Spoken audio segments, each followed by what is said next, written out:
तो हेलो दोस्तों, चलिए हम लोग आज का अपना सेशन स्टार्ट करते हैं। हम लोग प्रैक्टिस करते हैं, ठीक है, और चीज़ों के बारे में सीखते हैं हम लोग, ठीक है। मैं कुछ रेडी करके रखा हूँ, मैंने 2-3 क्लास लिया, अब उसी से रिलेटेड कुछ डिस्कशन करते हैं अपना, ठीक है।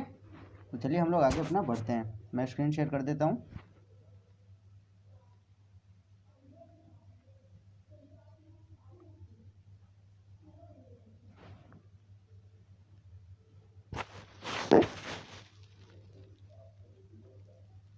ये मैंने स्क्रीन शेयर आप लोगों को कर दिया, अभी स्क्रीन दिख रहा होगा मेरा, ठीक है। चलिए हम लोग अपने मेन टॉपिक पे आते हैं, ज़्यादा डिस्कशन ना करते हुए फालतू का। तो हम लोग का जो मेन टॉपिक था वो यहाँ पे, ठीक है।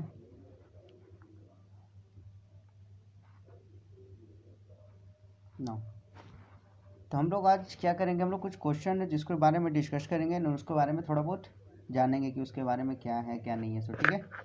तो चलिए हम लोग के पास आता है पहला हमारा क्वेश्चन, ठीक है। पहला जो हमारे पास क्वेश्चन है, लिखा हुआ which shortcut key is use to create company in Tally Prime, ठीक है। लिखा हुआ हमारे पास ना कि कौन सा शॉर्टकट की यूज करके हम लोग कंपनी क्रिएट करते हैं टैली प्राइम में, ठीक है। तो हमारे पास ऑप्शन आता है अल्ट के साथ F3। कौन सा ऑप्शन है?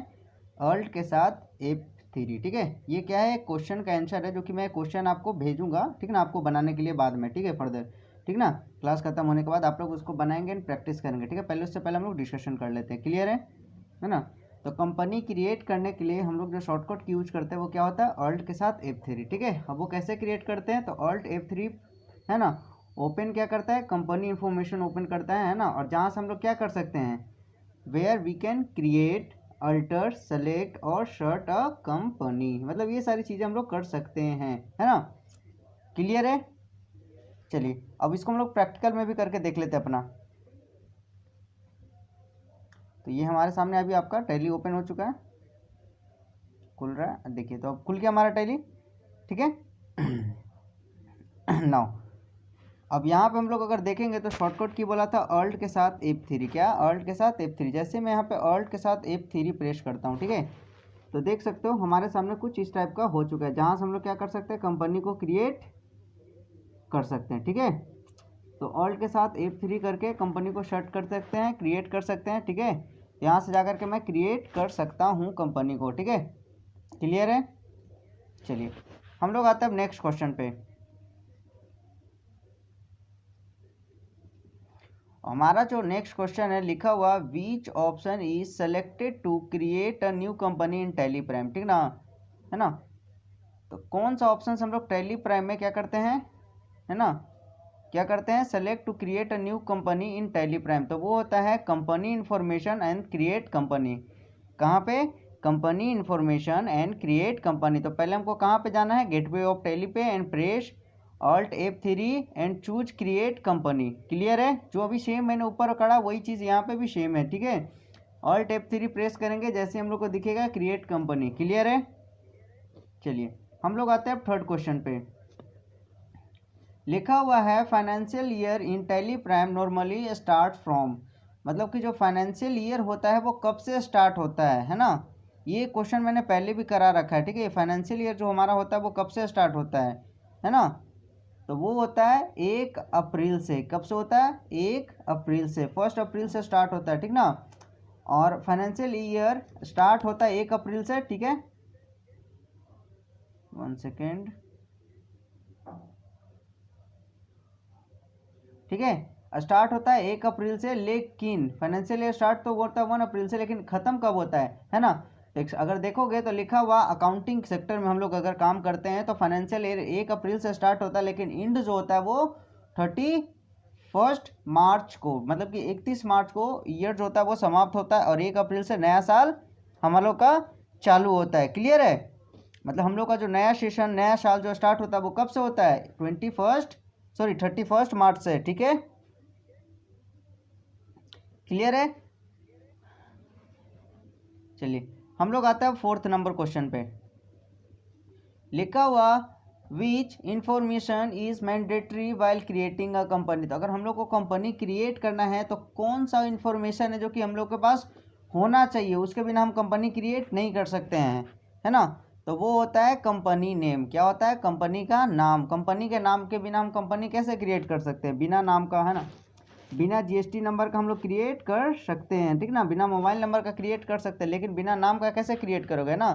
तो without a company name Tally can not create a company. Other detail are optional. Other detail जो होता है वो ऑप्शनल होता है, लेकिन कंपनी नेम क्या होता है? वो मैंडेटरी हो जाता है। कंपनी नेम के बिना हम लोग कंपनी क्रिएट ही नहीं कर सकते हैं। क्लियर है? हम लोग आते हैं 5th नंबर पे। लिखा हुआ which key is use to shut a company in Tally Prime, है ना। सेम अभी जस्ट ऊपर में पढ़े थे कि कौन सा की यूज करके हम लोग टैली प्राइम को शट करते हैं, बंद करते हैं, ठीक है। तो वो होता है Alt F3, ठीक है, Alt F3। Alt F3 use करके हम लोग क्या करते हैं? कंपनी को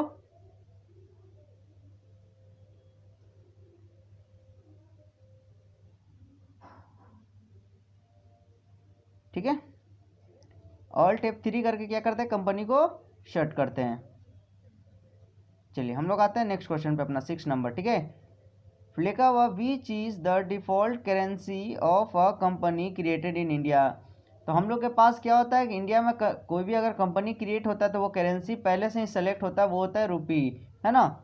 ये पहले से ही सेलेक्ट होता है कि रुपी का ही सिंबल, क्योंकि देखो Tally automatically set the currency as Indian rupee, ये ठीक है, फॉर इंडियन कंपनीज, ठीक है।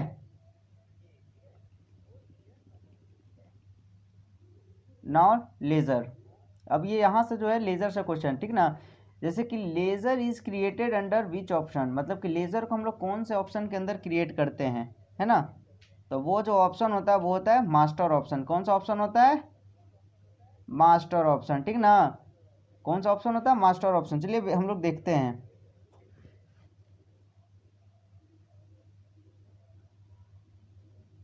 चलिए तो अभी हमको लेजर क्रिएट करना है, तो देख सकते हैं यहाँ पे आपको अगर दिख रहा होगा आपको, तो यहाँ पे मास्टर शो कर रहा होगा, ठीक है, ठीक है, देख सकते हो क्रिएट के जस्ट ऊपर में अगर आप देखोगे तो मास्टर शो कर रहा है यहाँ पे, ठीक है, ये मास्टर, ठीक है।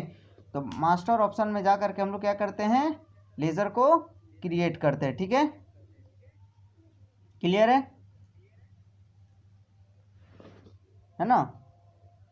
चलिए हम लोग आते हैं 8 नंबर क्वेश्चन पे। लिखा हुआ है capital account laser is created under which group. Capital account का जो लेजर होता है वो किस ग्रुप के अंदर आता है? तो कैपिटल अकाउंट का जो लेजर होता है वो कैपिटल अकाउंट के अंदर ही आता है, जो कि मैंने प्रीवियस क्लास में भी बताया था ये कि कैपिटल अकाउंट का जो लेजर होता है वो कैपिटल अकाउंट में आएगा, है ना। जैसे देखो ऑनर इन्वेस्ट करेगा मनी कुछ या फिर जो भी चीज़, तो वो कहाँ पे जाएगा? कैपिटल अकाउंट ग्रुप के अंदर में आएगा। क्लियर है? क्योंकि वो उसका कैपिटल है। लिखा हुआ which group is use for customer ledger, है ना। अगर वो कस्टमर है तो कस्टमर का जो लेजर ग्रुप होगा वो किस में जाएगा? ठीक है, तो कस्टमर का जो लेजर ग्रुप होता है वो किस में जाता है? सन्ड्री डेटर्स में जाता है ना। कस्टमर का जो लेजर ग्रुप होता है वो किस में जाता है? सन्ड्री डेटर्स में। क्लियर है? Customer who give money to the business are called sundry debtors. मतलब अगर हम लोग का बिजनेस कर रहे हैं, जो कस्टमर जो होता है वो हमको पैसा दे रहा है, ठीक है, क्या कर रहा है? हमको पैसा दे रहा है सामान के बदले में या फिर गुड्स के बदले में, ठीक है।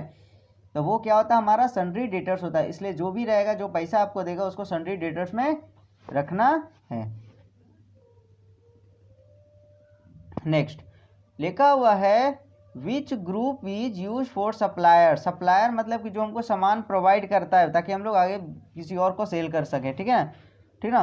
तो सप्लायर को हम लोग क्या करते हैं? सन्ड्री क्रेडिटर में रखते हैं। पहले से ही जान चुके हम लोग, ठीक है। सप्लायर किस में जाता है? सन्ड्री क्रेडिटर में। जैसे कि सप्लायर फ्रॉम हु, है ना, हुम वी परचेज गुड्स, जहाँ से हम लोग क्या करते हैं? सामान खरीदते हैं, credit on credit are called sundry creditors. Clear है? लिखा हुआ cash ledger is created under which group, है ना। तो कैश का जो लेजर होता है वो अंडर किस ग्रुप के अंदर जाता है? तो है ना, तो वो होता है करंट एसेट। क्या होता है? वो करंट एसेट के अंदर भी आता है ना। Cash is an asset and available for short term, और ये किस शॉर्ट टर्म के लिए अवेलेबल होता है? सो इट इज यूज, है ना, सो it is a current asset. अगर मैं नेक्स्ट क्वेश्चन का बात करूं तो लिखा हुआ salary paid ledger comes under. जब हम सैलरी स्टाफ को पे करते हैं तो वो होता है हमारा इनडायरेक्ट एक्सपेंस होता है। क्या होता है? Indirect expense. Salary is a business expense but not directly related to production, so it is indirect, so it is indirect. अगर मैं बात करूं 30 नंबर क्वेश्चन, तो लिखा हुआ GST input ledger comes under, GST input ledger comes under, तो GST का कोई सा भी जिस टाइप का भी टैक्सेस हो वो किसके अंदर आता है, ड्यूटीज एंड टैक्सेस में आता है, ड्यूटीज एंड टैक्सेस में आता है, चाहे वो जीएसटी हो, है ना, चाहे सेल्स टैक्स हो, या फिर जो भी टाइप का जीएसटी हो, टैक्स हो, वो ड्यूटीज एंड टैक्सेस के अंदर में आता है ना। क्लियर है। अगर मैं बात करूं तो लिखा हुआ how many groups are there in Tally by default, Tally में कितने ग्रुप होते हैं जो कि पहले से ही बने होते हैं, तो वो होता है 28 ग्रुप्स। कितने होते हैं, 28 ग्रुप्स। 15 जो होता है वो प्राइमरी होता है और 13 जो होता है वो सब ग्रुप्स होता है ना, मतलब कि ग्रुप ही होता है। तो टोटल कितना होता है, 28 ग्रुप होता है जो पहले से ही बना होता है। क्वेश्चन नंबर 15 को देखते हैं, तो लिखा हुआ है सन्ड्री डेटर्स फॉल्स अंडर, है ना, सन्ड्री डेटर्स जो होता है वो किसके अंदर आता है, तो सन्ड्री डेटर जो आता है वो एसेट के अंदर आता है। कैसी के अंदर आता है, एसेट के अंदर, है ना। डेटर्स आर पर्सन, है ना, from who money is receivable, so they are assets, है ना। डेटर्स वही होता है जहां से हम लोग क्या करते हैं, पैसा रिसीव करते हैं, क्या करते हैं, लेते हैं, है ना। ठीक है। Purchase account is a, purchase account क्या होता है, एक्सपेंस एक टाइप का होता है। क्या होता है, एक्सपेंस। जैसे कि हम लोग सामान खरीदते हैं तो क्या करता है, पैसा हम लोग को देना पड़ता है ना, तो वो भी क्या एक टाइप का एक्सपेंस। जैसे कि purchase of goods is a cost, है ना, incurred by business, so it is expense.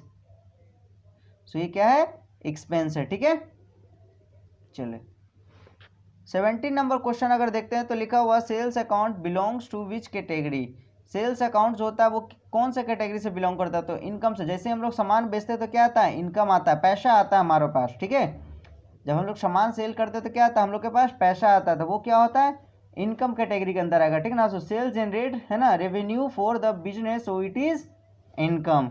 Sales क्या करता है, जनरेट करता है रेवेन्यू, क्या क्या जनरेट कर रहा है, revenue for the business, so it is income.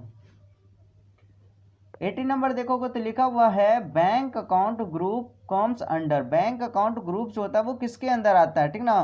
तो बैंक अकाउंट ग्रुप जो होता है वो करंट एसेट के अंदर आता है। किसके अंदर आता है, करंट एसेट के अंदर आता है, क्योंकि bank balance is available for business use, so it is current asset.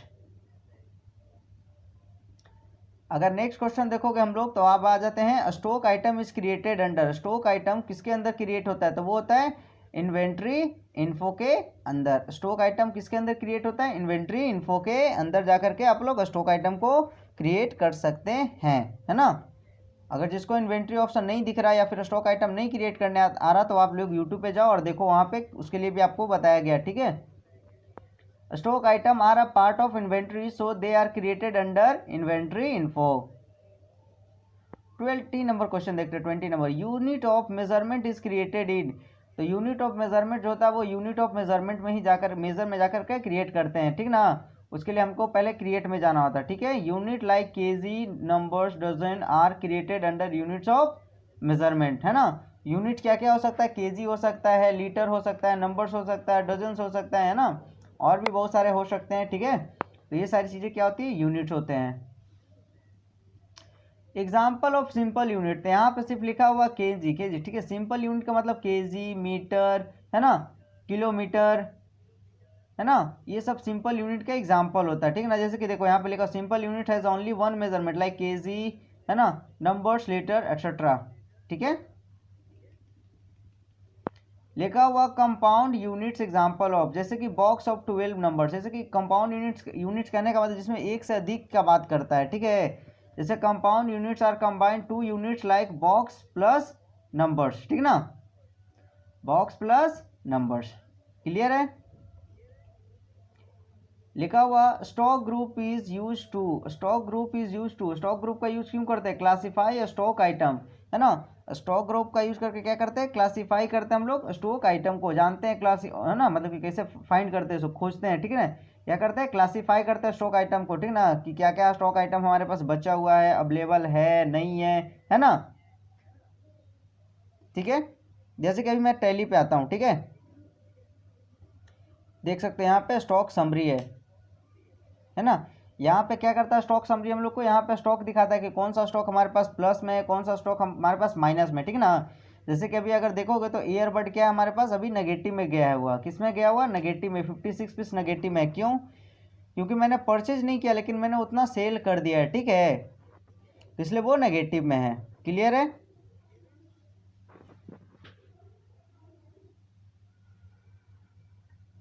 ठीक है। अब स्टॉक ग्रुप क्या करता है, आइटम को है ना, कैटेगराइज फॉर ईच रिपोर्टिंग, ठीक है, ये क्या करता है, क्लासिफाई करता है आइटम को, जैसे कि किस कैटेगरी में रखा गया है कौन से आइटम्स को, तो ठीक है ना। ये ग्रुप में भी डालते हैं हम लोग, जैसे कि फ़ोन लेते हैं सैमसंग में तो एक अलग शो करता है सैमसंग का, ठीक है, और इस तरीके से हम लोग फाइंड करते हैं। अभी सारा जो होगा हमारा प्राइमरी में होगा, ठीक है, हमारा अभी कोई जो है वो किसी ग्रुप के अंदर नहीं है, ठीक है।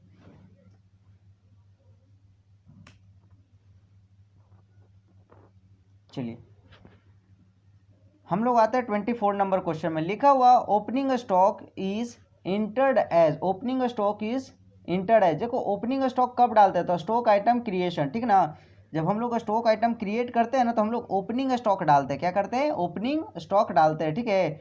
ओपनिंग स्टॉक कहने का मतलब कि जैसे कि मान लीजिए हम लोग पिछले साल में काम कर रहे थे, ठीक है, और 1 अप्रैल से हम लोग नया सेशन चालू होता है तो वहाँ से नया स्टार्ट करते हैं, ठीक है ना, लेकिन हम लोग वहाँ पे क्या करते हैं, कंपनी को स्प्लिट करते हैं। क्या करते हैं?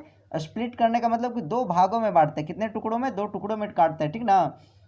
लेकिन सम टाइम क्या होता है कि पता चलता है कि नहीं, मैंने एक परचेज का इन्वाइस था 2024 का था लेकिन मैंने उसको चढ़ाया नहीं है, 2025 में हमको वो इन्वाइस हमको मिला है ना, तो वो क्या करेंगे कि 2024 में चढ़ाएंगे तो 2025 में नहीं आएगा, तो वहाँ पे ओपनिंग स्टॉक हमको बढ़ाना पड़ता है ना।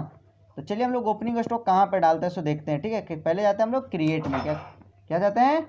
क्रिएट में। क्लियर है?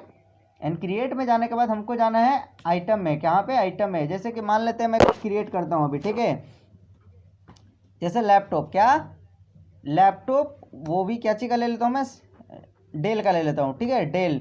अब नाम याद ध्यान से देखिएगा, लैपटॉप मैंने क्या डाला है, डेल डाला है। क्लियर है? एंटर करना है, एंटर करना है, ठीक है। अभी मैं इसको प्राइमरी में ही रखता हूँ और लेता हूँ पीस में, ठीक ना, कितना ना अप्लीकेबल करता हूँ, ठीक है। अब मैं क्या करता हूँ, इसका सेशन कोड डाल देता हूँ, जैसे कि 8502 करके कुछ ले लेता हूँ, ठीक है, एंटर। इसमें क्या डाल देता हूँ, 18% GST डालता हूँ, एंटर एंटर। अगर आप देखोगे ठीक से, अगर आपको, अगर मैं अगर दिख रहा होगा तो आपको यहाँ पे शो कर रहा होगा ओपनिंग बैलेंस। क्या शो कर रहा होगा? ओपनिंग बैलेंस, ठीक है, आपको दिख रहा होगा ओपनिंग बैलेंस, ठीक ना। तो यहीं पे आपको ओपनिंग बैलेंस डालना होता है कि कितना पीस हमारा ओपनिंग है। जैसे कि मान लेते हैं 50 पीस, तो यहाँ पे हम लोग ओपनिंग बैलेंस डाल देंगे, ठीक है, 50 पीस, ठीक ना। अब इसका रेट क्या था परचेजिंग टाइम, ठीक है ना, ओपनिंग बैलेंस में, तो ओपनिंग में मान लेते हैं 50,000, ठीक है, तो मैं इसका 50,000 रेट डाल दूंगा और देन इसको क्या कर लेंगे हम लोग, सेव कर लेंगे, ठीक है, एक्सेप्ट, ठीक है। अब आपके सामने एक चीज़ मैं दिखाना चाहता हूँ, ठीक ना, हमने क्या किया, कोई चीज़ों को परचेज नहीं किया अभी मैंने, ठीक ना। ये जो मैंने अभी बताया था लैपटॉप डेल जो हमने क्रिएट किया, इसमें हमने क्या किया, परचेज अभी नहीं चढ़ाया, लेकिन अभी भी हमको 50 का स्टॉक शो करेगा, 50 का स्टॉक, क्योंकि मैंने ओपनिंग बैलेंस में डाला है, ठीक ना। ओपनिंग बैलेंस में डाले हैं तो ये हमको क्या करेगा, हमको 50 को शो करेगा। जैसे कि आप लोग देख सकते हो अभी मैंने यही क्रिएट किया था ना, लैपटॉप डेल के नाम से क्रिएट किया था। देख सकते हो अभी हमारे पास 50 क्वांटिटी शो कर रहा है, ठीक है, जिसका रेट कितना है, 50,000, और टोटल हमारे पास इतना हो जाता है, ठीक है। क्लियर है? चलिए हम लोग आते हैं नेक्स्ट क्वेश्चन पे। लिखा हुआ है which voucher is use for cash sale. तो हम लोग को जो भी अगर सेल बिल काटना होता है तो सेल वॉचर में ही करते हैं ना। Sale voucher is recorded all sale transaction including cash and credit sale. Clear है? लिखा हुआ purchase of goods is recorded in. तो परचेज ऑफ गुड्स, जब सामान खरीदते हैं तो हम लोग परचेज वॉचर में एंट्री करते हैं, सेल का सेल वॉचर में, ये तो आपको भी पता होगा, ठीक है, ये नॉर्मल सा चीज़ है ना। All purchase transaction are enter using the purchase voucher. जितने टाइप के भी ट्रांजैक्शन जो परचेज होता है वो हम लोग परचेज वॉचर में ही करते हैं। क्लियर है? चलिए लिखा हुआ है watcher use for cash deposit into bank, है ना, लिखा हुआ ना, विच वॉचर मतलब कि कौन सा वॉचर जो होता है हम लोग कैश डिपॉजिट के लिए यूज करते हैं, ठीक ना। तो कैश डिपॉजिट होगा, है ना, तो कैश का जो भी लेन देन होता है हम लोग कॉन्ट्रा वॉचर में करते हैं। क्या करते हैं? कॉन्ट्रा वॉचर में। जैसे यहाँ पे लिखा हुआ Contra watcher is use for cash and bank transaction, ठीक ना। कॉन्ट्रा वॉचर का यूज क्या करते हैं? कैश के लिए और बैंक ट्रांजेक्शन के लिए। बैंक ट्रांजेक्शन कहने का मतलब कि अगर मान लीजिए हमको भेजना हो पैसा बैंक, एक बैंक से दूसरे बैंक में, ठीक है, तो हम लोग क्या करेंगे, कॉन्ट्रा वाउचर का यूज करेंगे। ठीक है, हम लोग वैसे कॉन्ट्रा वाउचर के बारे में एक बार डीप में पढ़ेंगे हम लोग उसके बारे में अच्छे से। ठीक है, अभी हम लोग क्या चीज़ों को अभी चीज़ों को हम लोग रिकॉल कर रहे हैं। ठीक ना, हम लोग इसको रिवाइज कर रहे हैं। ठीक ना, कि क्या क्या पढ़े, कुछ माइंड में है भी या नहीं है। ठीक है, देन हम लोग इसको फिर से करेंगे। Contra voucher, payment voucher, receipt voucher, purchase, sale etcetera जो भी हो, हम लोग उसको फिर से पढ़ेंगे, वो भी एकदम है ना, स्टेप बाय स्टेप। ठीक है, ये भी हम लोग बस ऐसे ही प्रैक्टिस कर रहे हैं। ठीक है, लिखा हुआ salary paid in cash, salary paid in cash is recorded इन, है ना। तो अगर हम सैलरी पेड करते हैं कैश में, तो हम लोग क्या करेंगे, वो पेमेंट वाउचर में रिकॉर्ड करेंगे। क्या करेंगे, पेमेंट वाउचर में रिकॉर्ड करेंगे, क्योंकि कैश और बैंक पेमेंट है ना, are recorded in payment voucher. लिखा हुआ which key is use for, है ना, use to create a voucher, है ना। कौन सा की यूज करके हम लोग वाउचर, मतलब कि वाउचर में चले जाते हैं या फिर वाउचर में पहुंच जाते हैं, तो वो होता है वी। जैसे ही आप लोग अब कीबोर्ड पे वी प्रेस करोगे तो आप लोग वाउचर में पहुंच जाओगे, तब जब आप गेटवे ऑफ टैली पे रहोगे तब। जैसे कि मैं अभी दिखाता हूँ, मैं अभी आ जाता हूँ गेटवे ऑफ टैली पे। कहाँ पे हूँ मैं अभी, right now gateway of Tally पे हूँ। अब मैं जैसे ही यहाँ पे प्रेस करूँगा भी, मैं पहुँच जाऊँगा वाउचर में। लाइक अभी मैं पेमेंट वाउचर में हूँ, है ना, मैं भी वाउचर में आ गया हूँ, लेकिन अभी मैं पेमेंट वाउचर में हूँ। क्लियर है, चलिए हम लोग का पास आता है अब लास्ट नंबर क्वेश्चन। ठीक है, लिखा हुआ general voucher is mainly use for, है ना। तो एडजस्टमेंट एंट्रीज, कौन सा है, एडजस्टमेंट एंट्रीज के लिए हम लोग क्या करते हैं, जनरल वाउचर का यूज करते हैं, है ना।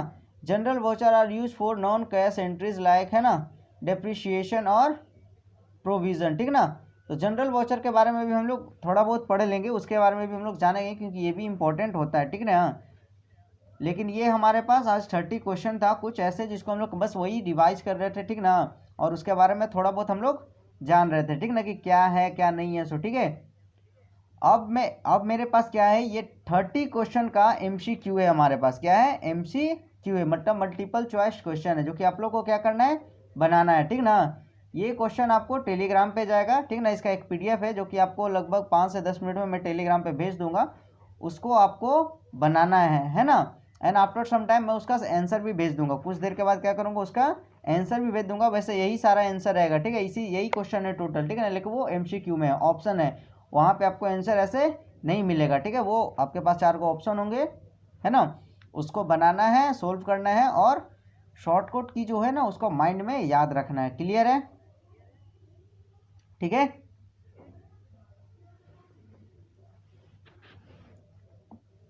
ना। और हम लोग क्या पढ़ लिए थे कल, कल का थोड़ा सा रिवाइज कर लेते हैं हम लोग, अल्टर के बारे में। ठीक ना, अल्टर में हम लोग क्या करते हैं, कोई भी चीज़, जैसे मान लीजिए हम लोग कुछ गलती एंट्री करते हैं, ठीक ना, तो रॉन्ग एंट्री करने के बाद हम लोग और को लगता है कि कुछ चेंजेस करना है, तो हमको कहाँ पे जाके करना होता है, अल्टर में जाना होता है। ठीक ना, जैसे कि आप लोग लेज़र अल्टर गलती किए हैं, या फिर स्टॉक आइटम, है ना, यूनिट, या जो जिस टाइप का भी, आप लोग यहाँ से आकर के चेंज कर सकते हैं। ठीक है, तो अल्टर वाउचर का बेसिकली यूज क्या होता है, चेंज करने के लिए। क्या चीज़ के लिए, चेंज करने के लिए। अगर हम लोग कुछ गलतियां करते हैं तो उसके लिए कौन सा वाउचर यूज करते हैं हम लोग, अल्टर वाउचर। ठीक है, चलिए, तो हमारा आज का सेशन यहीं तक रहता है। ठीक ना, और हम लोग क्या करेंगे, अब मैं एक्सेल का भी क्लास थोड़ा सा सोच रहा हूँ कि एक्सेल के लिए भी थोड़ा सा हम लोग उस पर भी कमांड करें। ठीक ना, क्योंकि टैली के साथ साथ एक्सेल का भी आपको नॉलेज होना चाहिए, और एक्सेल और वन वर्ड, ठीक ना, मतलब कि वर्ड पैड जो भी हो, ठीक ना, तो आपको टैली के साथ उसका भी आपके पास ज्ञान होना बहुत ही इंपॉर्टेंट है। ठीक ना, क्योंकि आप तो इसमें तो आप बस एंट्री करोगे, लेकिन जो मेन जो रिपोर्ट होता है वो टैली पे सॉरी ये एक्सेल पे बनता है, तो एक्सेल का भी आप पे कमांड होना चाहिए। ठीक है, तो हम लोग एक्सेल का भी जल्दी से स्टार्ट करेंगे। ठीक ना, एक्सेल के बारे में जान लेंगे। वैसे एक्सेल भी बहुत अपने आप में बहुत बड़ा चीज़ होता है। ठीक ना, अगर एक्सेल का भी आपके पास नॉलेज है अच्छा खासा, है ना, तो वो आपके लिए काफ़ी फ़ायदेमंद साबित हो सकता है। ठीक है, चलिए मैं क्वेश्चन आपको भेज रहा हूँ टेलीग्राम पे, जाइए और उसको बना करके देखिए बनता है कि नहीं बनता। सो ठीक है, हम लोग मिलते हैं अब कल के क्लास में। ठीक है, कल हम लोग कुछ नया प्रैक्टिकल प्रैक्टिस करेंगे। ठीक है, कोई सा भी वाउचर को एक, ठीक है, ठीक है, चलिए मिलते हैं हम लोग कल अब।